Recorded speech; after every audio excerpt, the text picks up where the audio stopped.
Right, there you go, ready to go. So, So yeah, we were evacuated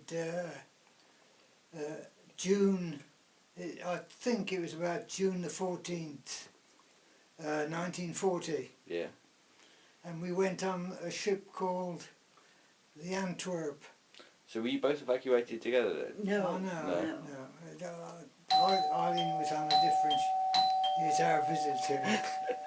Who's that? Oh, it's Marina. Oh, it's Marina with some flowers. Marina. Thank you very much. You better switch off. It's alright, I'll leave it. Yeah, I had a little tool and I broke. Oh, she's not I coming. broke all the things, so I had to put it round, one in the middle. Yeah, she's bringing some flowers from the church, from Oh, the yeah. Dwee, you know. yeah, Hope they okay. last a little bit. I had pale pink because the week before they had deep pink, and I thought I didn't want to be the same. And there's no yellow ones around at the No, moment. So that's right. this has a lot of flowers. I don't. There's a few chrysanthemums, not a lot. No. I thought it had to be roses. Yeah. Okay, thank you. We've got somebody here. Yeah, that's all right. Jerry.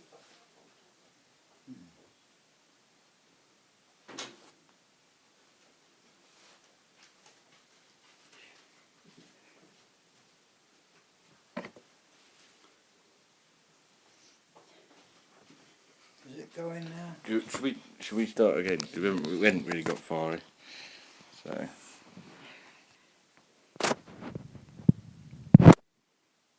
Right, there we go. Anyway, carrying on, it was on the Antwerp. That's all right, eh? Yeah. Yeah, it was on the Antwerp. I was not long left school. I'd already started work, that's right. I'd been working for about 6 months. So how old were you then? 14. 14. Yeah, but 14 and a half by then. And of course I went with my mother and a brother. My eldest brother had already gone away because he was married, and the next one was already in the army, and the one next to me came with me and my mother. And of course we travelled across to Weymouth. It was a all-night journey, you know. We got there in the morning. What were you feeling then? Was it excitement? Was it? Pardon? Were you scared? Were you excited? Or? Well, I suppose 14, you know, is more an excitement than anything else. I'd only left the island once that time, and that was to go to Alderney, you know. Yeah. I don't know if I'd even been anywhere else. I don't think we'd been to Jersey at all. No, Alderney was the only one. Mm-hmm. And we arrived in Weymouth. Well, like there was hundreds of people around, you know, and of course you had to go through an examination by a doctor. You were each individually examined and passed through, and we went into a theatre for something to eat, and there was a stage, you know, in front of it. I always remember there was a lady up there on the stage, and she had a bread cutting machine. She was there busy cutting slices of bread, you know. Of course I'd never seen that before. And after that, a lot of, you know, moving around and that, we were given tickets because we were asked if we had any relatives to go to, you know. Yeah. Well, we did. We had some relatives in Berkshire. Okay. An aunt, you know, my mother's sister. And they must have supplied us with tickets to go, you know, and we travelled up there to Berkshire. And it seemed a long journey. And we eventually finished up on their doorstep. They had no idea we were coming, you know, because phones in them days, you know, there was hardly any communication really. And Yeah, we settled there. They must have had a shock when you turned up then. Yeah, yeah. I think they must have had. My mother used to keep in touch by letter. I think they guessed that we might turn up, you know. Mm. But yeah, that was it. I had a job, found a job there, working for it was an ordnance depot, and it belonged to the Ministry of Defence, you know. Mm. There were thousands of people working there. It was a What huge place. What was ordnance then? Pardon? What is ordnance? What is ordnance? Ordnance, it was all sorts of stores for the army, you know. All sorts of kit, gas masks, anything, you know. Okay. There was even, I worked in the, I worked as a messenger first in the main office, and then I moved up to the workshops, and went in the motor workshops, and we used to service all sorts of stuff, you know, little three-wheeler trailers and all sorts, big All for the army. 10-ton Leylands, you know, generators, and I carried on that job, and a friend of mine joined the Navy. Of course, I've met a few friends there, you see. Yeah. A friend of mine joined the Navy, and I thought, well, I'll, you know, join up. Eventually, I was 17 and a half then, and my eyesight wasn't up to standard. I'd been and get a medical, and my eyesight wasn't up to standard, so I failed. Oh no. And I think it was only a few months later, I was still 17 and a half, and I noticed in the, I think it was in the Mirror or the Mail, Navy winks at grade 2 eyesight. That was the headline, you know. So I reapplied, and I got passed in the Navy, and that was it, you know. So what was your job All in the through Navy the war. then? What was your job in the Navy? Telegraphist. Which is? Communications. Communications. You know. Yeah. So how long did you serve in the Navy? Oh, 3 years. 3 years. Till the end of the war, like, you know, I joined up at 53. What sort of boat were you Yeah, on? 53 it was, and I came out in 46. Wait a minute. Not 53, No. 43. Yeah. 43, that's right. And I came out in 46, October 46. What boat were you on? Urania. Urania. Yeah, it was a destroyer. Did you see it much? There's a picture of it out there on the in the In the hall. lo- Yeah, I think I've seen it before. Mm. Did you see much action when you were out there then? Well, you know, the Pacific campaign. Yeah.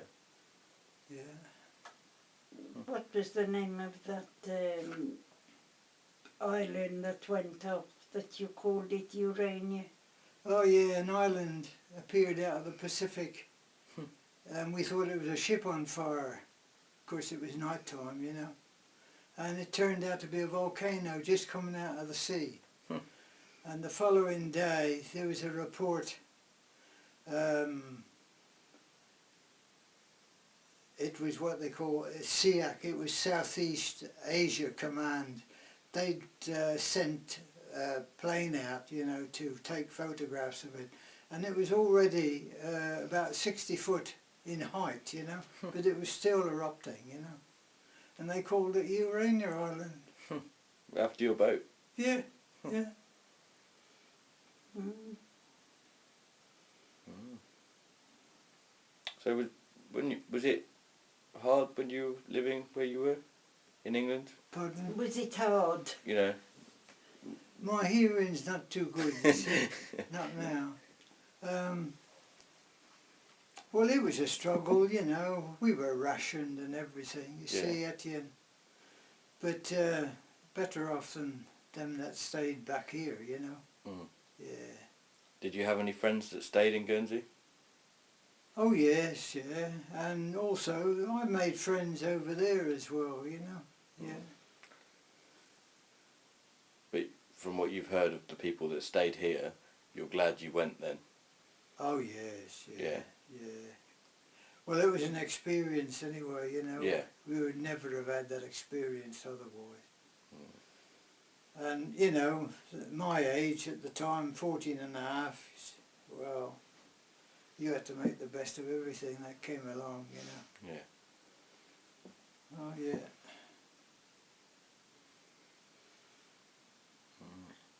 Well, there was one, a chap, he, I didn't know him at the time, but he joined up at exactly the same time as me, and he went in the same, as a telegraphist, you know.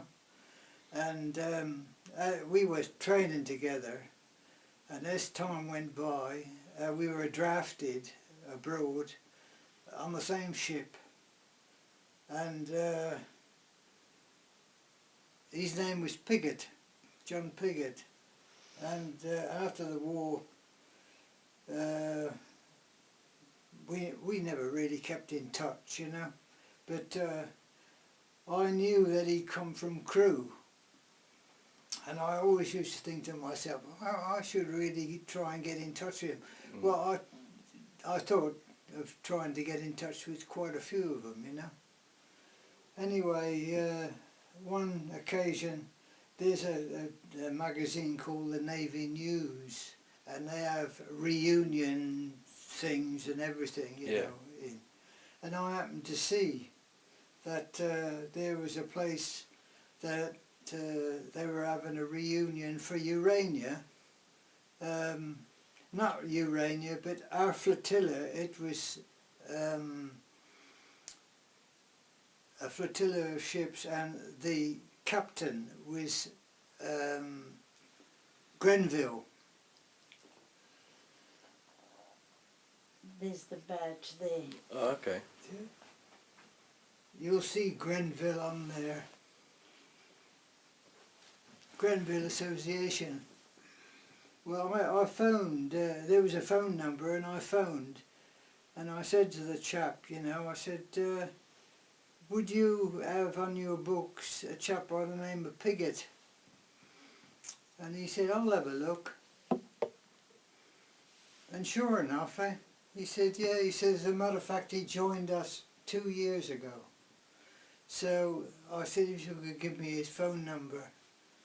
I phoned him. After 60 years, you met. 19...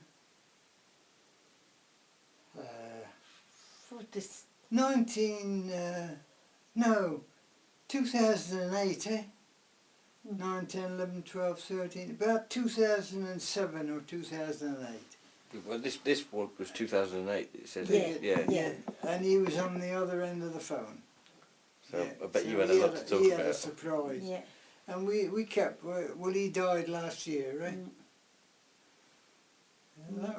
That was a bit of a surprise. Bet you had a lot to catch up on. Yeah. Yeah. Oh yeah. Yeah, we still keep in touch with his wife. Well, she phoned last night. Yeah. Yeah. So what about you then? Yeah, well, I was evacuated at about the same time, but with the family. It didn't go with the school. Okay. It was a family affair. And when we arrived at Weymouth, we went, like Charlie did, through the medical and all that. So there was a lot of people around then, is it? Oh yeah, it was Yeah. all evacuate. It was Do you all know- evacuees. Do you know how many people were evacuated from Guernsey, roughly? No, I don't know. There was many thousands. Yeah, Yeah. and well, the schools had been evacuated, and we didn't, like I said, didn't go with the schools. And from in Weymouth, well, we were on buses going to go on a train, but where to, we had no idea. Yeah.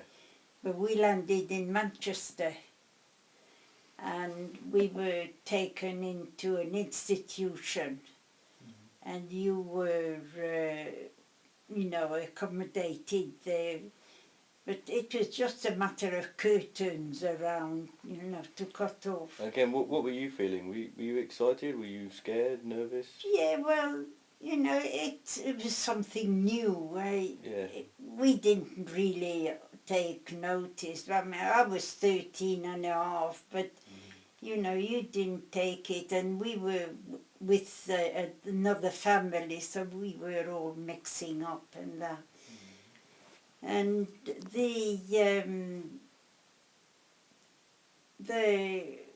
what they were doing were trying to the children be evacuated with different families if there was some, you know, but we wanted to stay as a family. Yeah. The party we'd gone with, we wanted to stay together. So eventually we were taken to Bury. Where's Bury? Just outside Manchester. It's in Lancashire. Okay. Just outside Manchester.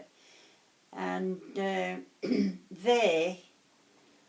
was some children from the cattle school had been taken to this estate, and as they were leaving, so they were putting families in, like, you know.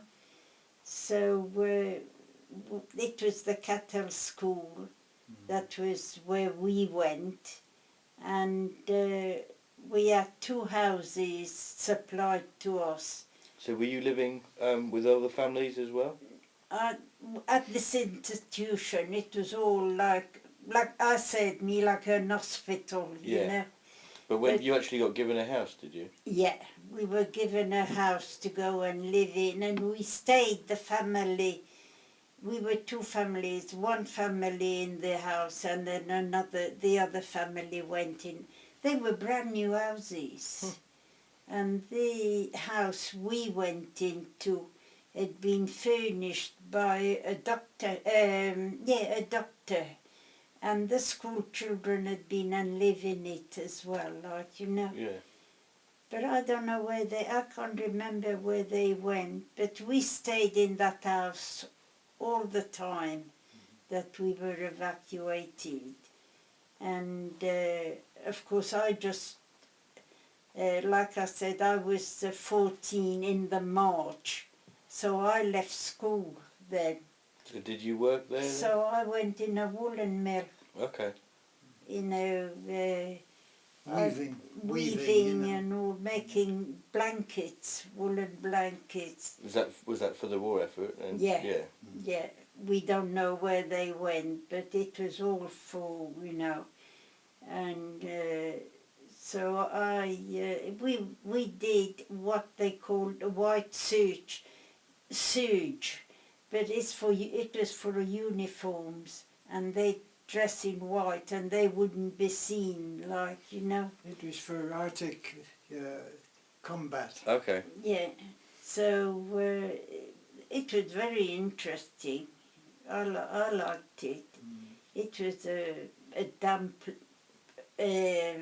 environment, but it was interesting, you know. Again, when you were out of work and just in your own time, what did you do to pass the time? Oh, well, we used to go for walks and that, and then after we got that, I started going dancing to, you know, pictures and all of that, and at Sundays we'd go off in the beginning of this early morning and go for walks and take our dinner with us and all sorts, you know. In them days, in them war years, the entertainment was cinema, mainly for a lot of people, you know. Yeah. But so we stayed there the whole time that the same place the whole time that we were there during the war, really. It was a nice estate, and it was a lot of Jersey and Guernsey people that was all mixed up, you know. Did you find the Guernsey people sort of stuck together then? Well, yes, but we mixed with the Jersey, you know, we stayed friendly with Jersey families for quite a long time, eh? And yeah, it was nice, and Berry people, and they've been over here on holiday and stayed with us, eh? Yeah. They- Whilst where I was in Berkshire, never saw a Guernsey person. No. Or never heard of any Guernsey persons. Now it's funny, the first time I heard of any Guernsey persons, it was when I was at a hostel in London on leave. I was travelling through London, and I happened to see on the door it had Channel Island Agency, and that was about the only connection that I'd seen, you know. What was the agency? I think it was to do with accommodation for Channel Islanders, you know, down in London. Oh, right. Yeah. Yeah, it was, you know, we used to worry about our people over here, but you had to make the most of it, eh, Jan? Yeah. You know. Mm. And then Did we you used... could you keep in contact with people back in Guernsey? No. Oh, no. Only by Red Cross. Red Cross Yeah. messages, Red yeah. Cross. So and that was a very small message, wasn't it? Oh yeah, Yeah. you were so many So words. many words, Say- yeah. And but no information of where you were, or you know, just say you were all right and love to the families. Like it was what they call Red Cross letters. Eh? Did you the Red Cross parcels? That was only parcels coming into Guernsey, wasn't Yeah, it? Yeah, that's right. Yeah, From America and Canada. yeah. But, They were a lifesaver, according to my brother-in-law Dick. He stayed here during the occupation, you know, and they were starving. And so were the Germans, you know. The Germans were even worse off because they didn't have a Red Cross parcel, you know. No. oh yeah. It you know, we entertained ourselves while we were there. Well, you had to. Yeah. You know, Yeah. you had the air raids and all that, but you had to take things as they came day for day. Eh? Was there ever any danger where you were? Oh well, Manchester, they had the Manchester Blitz, and from where we were, we could see the what did they call them? The bombs coming down and that. The glow. And Of the the night, glow you know, of you the could- fire and that, It must you have been know. scary, yeah. But we had air raid shelters we could go in, but we used to stay in because you had blackouts, you couldn't see any lights or anything like that, you know. And we had, well, my mother and my brother and sisters, so we made the most of it. But we were all friendly with the Jersey people, and we used to go to Manchester to a meeting. They used to call it the Channel Island meetings and that. And what would happen there then? Well, you'd go on a Sunday and you'd talk at different things and have a cup of tea and, you know... Morale. Yeah, you know. And they used to come to Bury as well. And then they did day trips to Blackpool and places like that. The committee would take you out and that. Oh yeah, we did all right. We were rationed, of course. You couldn't. Were you ever hungry? Oh no, No. no. But it was still you Yeah. had just enough. Yeah, Yeah. we were never hungry. Not like they were here. No, you were rationed, and of course, if there was children, you had the ration for the children as well. You know. But we were lucky that we had a girl next door to us, and she used to work in a shop. And of course there was people that couldn't afford to buy all their rations, you know. So we used to get some like that. Mm. But yeah, we used to make do. Oh yeah. We managed anyway. So, Yeah, rationing, you see, it wasn't only during the war, it was many years after the war, you know, stuff Yeah. was still rationed, clothing and stuff like that, you know. Mm. You had to save up coupons, you might have 10 coupons and you'd have to have 20 for a pair of shoes, you know. oh yeah, but you know, we never went short No. of anything. No. No. It. So I mean, for both of you, what was the feeling when you came back to Guernsey? Because you always hear the stories of people going away, Yeah, but to then come back, I mean, how was that? well, I mean, that was exciting, Yeah.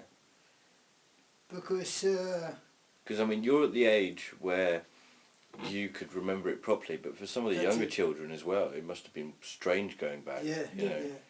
But Yeah, I think the best part about it was looking for your friends again. yeah. Yeah, that you hadn't seen, you know. Because you hadn't seen them for 5 years. So did you come back via School friends and that, you know. Did you come back from Weymouth again then?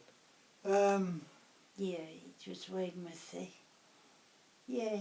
What I suppose, yeah. what sort of boats was it as well then? Was it? Mail boats in them days. Yeah. We came back on. They were Back Royal on. Mail, like the trains and that, you know, they're all controlled by the government. I can't Would think of it the... be like the Isle of Sark or something like that? Yeah, I I can't suppose. remember at all. Well, they were, you know, if it was rough, you had a rough time on it, you know. God. How long was it till you were back on the island? I came back in 46 because I had to do my time, you see, in the service, and that didn't finish until 46. And by Christmas 46 I was working here. I'd already got a job, you know. What did you go into? That was Green's motorcycles, you know. And Yeah, met up with a lot of mates, you know, cool. They changed.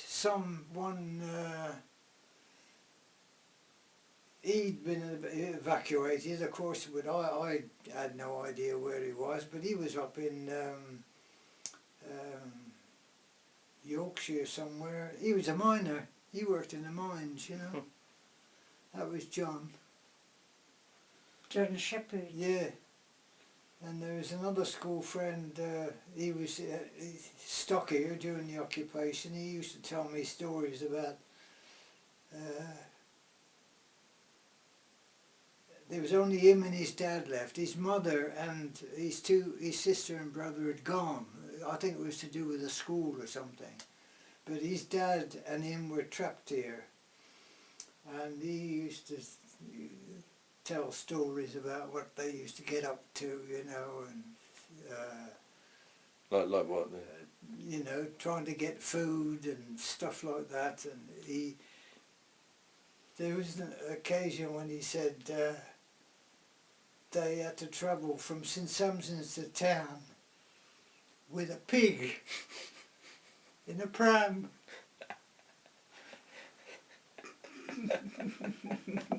to make out he was a baby. Yeah, oh yeah, yeah.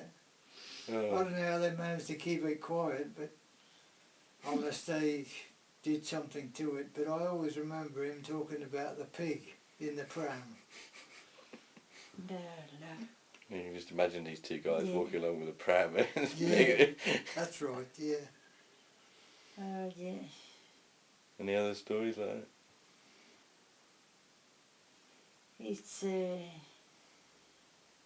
it was nice to come back. Well, we didn't have any house to come back to, but we went up to the Rouve and stay with my auntie till my brother got the house. Yeah, well, it was the same. He'd inherited, It so. was the same with us. But What happened to the house you were living in before you left? Then? it was knocked down. The Germans knocked it.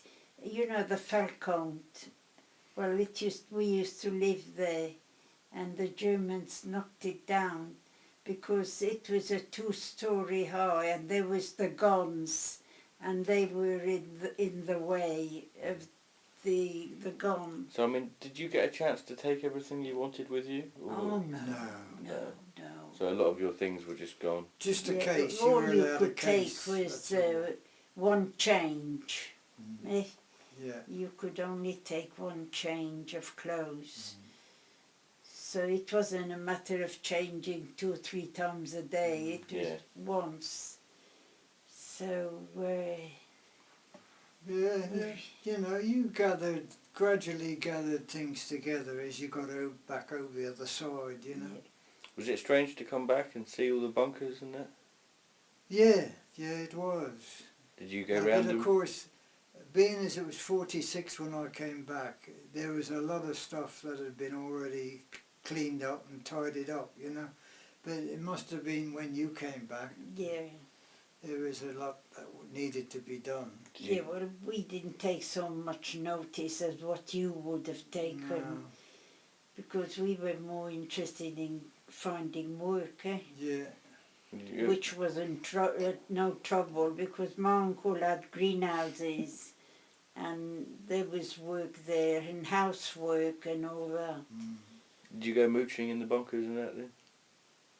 As a matter of fact, I did. I went up. A chap that I worked with at Greens. He lived up at St Peter's there, and he had access to the tunnels underneath St Saviour's Church. Oh yeah. And he used to save a lot of the scrap brass and stuff from gas masks. There was rings made of brass, you know, and stuff. And the filters. They had a brass ring to keep the filter in and that. Well, I mean, He used to I've been in there. salvage all that stuff, you know. And there was a perpetual bonfire outside on the lower part in front of the hotel there, you know, that spare ground. There was always a fire going. They used to burn the other part of the gas masks, you know. But of course, they wouldn't be allowed to do that now. But that tunnel, it was full of all sorts of stuff, you know. You were up to your knees in gas masks and steel helmets and stuff like that. I went in there a couple of years ago, and there's still loads of the cases. Yeah. They're all wrecked. Yeah. You know, but. Oh yeah.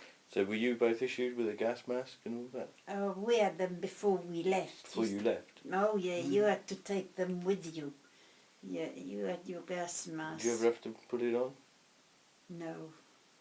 Hmm. No, we never. To muck around with them, yeah. No. They used to have drills, you know. The siren used to go, and Yeah.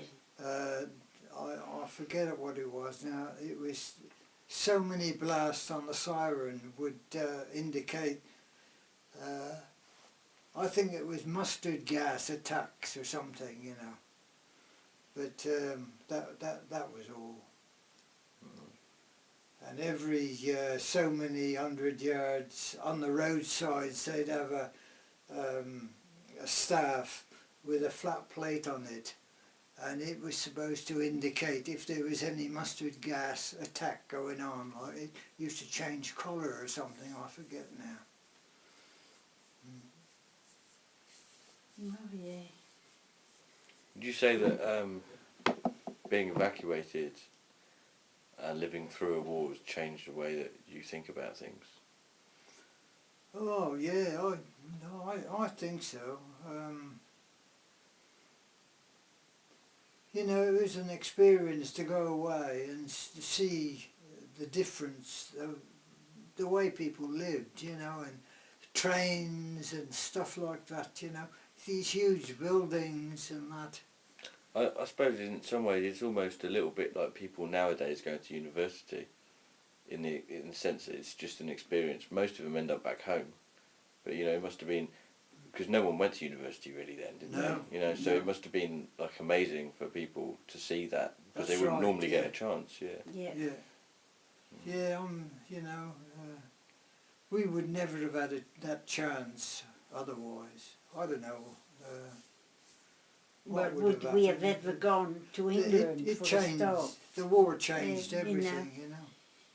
And I suppose it still goes on changing for people, you know, in different parts of the world where there's trouble and that.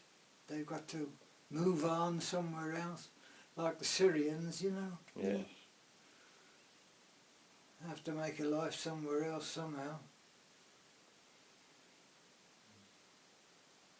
But yeah, it was an experience, like we say.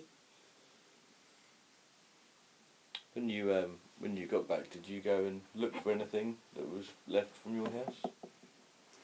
Yes, well, we had one or two things, furniture that my mum went and looked for, and we got. But my relation, my auntie and them, they'd taken a few things, bits and pieces, you know. But yeah, we got some of our furniture back. As a matter of fact, we've got some jigsaw puzzles up in the loft, and it was only recently I happened to go up in the loft. I'm starting to clear everything from up there because soon I won't be able to go up, you know. And I came across this cardboard box and it had these puzzles in, and I said, I'm going to burn all that out the way. Anyway, we decided we'd put one of the puzzles together, and in the end we had 12 puzzles, and it was Eileen's cousin that lives up at the Rouvet. She'd salvaged them. They must have salvaged them before the Germans knocked the house down, you see. Right. And they'd kept them at the Rouvet. And after the war, when we moved in here, Alice must have given them to Eileen, you see, and I shoved them up in the loft out of the way. But apparently one of the puzzles was a lighthouse. It was a harbour scene, you know, a lighthouse. I can't think of the name now.